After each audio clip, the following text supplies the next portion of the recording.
On behalf of President Obama, the United States is honored to host APEC for the first time in nearly 2 decades.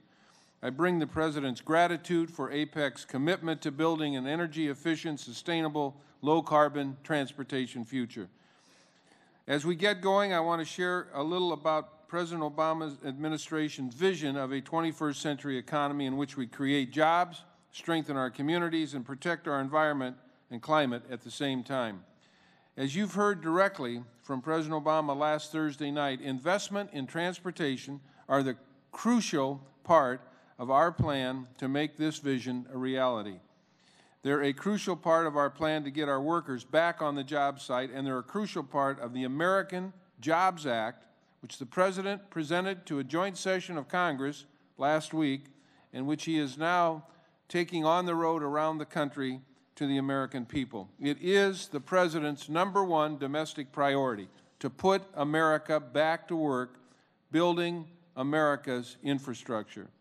For too long, we've let the cynics and the naysayers tell us that we have to choose either economic growth or environmental stewardship, and that we can't pursue and accomplish both simultaneously. Well, we're here because we've rejected that false choice, because we know that each of our economies has to move greater numbers of people and products while leaving a smaller environmental footprint. For the United States, the possibilities for progress are greater in the transportation sector, which accounts for 2/3 of our oil use and contributes 1/3 of our nation's greenhouse gas emissions. That means we in transportation have the obligation and the opportunity to take action, to change both the types and the amounts of energy that America's transportation systems use while creating good, high-paying jobs. Needless to say, many of you are tackling these challenges in your own ways, in your own countries, and we know we have a lot to learn from you. But here's how we're seizing the moment for our citizens. First, we've raised fuel economy standards for cars and light trucks to 35 miles per gallon by 2016. And again, I want to thank Governor Brown and the state of California for their cooperation in getting us to these standards. We could not have done it without the cooperation of the governor and this great state. These standards will alone save 1.8 billion barrels of oil, or an average of $3,000 during the lifetime of every family vehicle. And the President recently announced further increases, which will nearly double the average fuel economy of vehicles to almost 55 miles per gallon by 2025.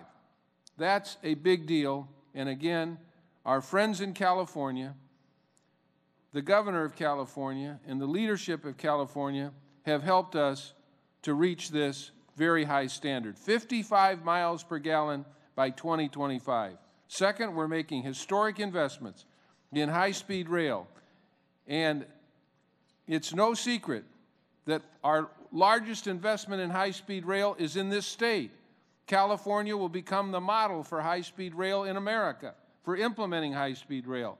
And again, I'm grateful to Governor Brown for his vision, the same vision that President Obama has for high-speed rail. If we want to get people off our roadways and into fuel-efficient transportation, high-speed rail is the way to do it. California will be a leader in that. We're also making historic investments in transit, walkable, bikeable streets so that people can choose to drive less, which is good for their health, their wallets, and the environment. Third, we're accelerating aviation's transition from radar-based navigation systems of the last century to satellite-based systems of the next century, commonly known as next-generation technology, next-gen. This will dramatically boost fuel efficiency by allowing planes to fly more directly from origin to destination. Fourth, we're encouraging freight carriers to shift products from less to more fuel-efficient systems, from air to truck, from truck to rail, or from rail to maritime. All across America, we're seeing these investments are paying off in dollars saved, jobs created, and economic development spurred. All of these topics are ripe for further discussion today.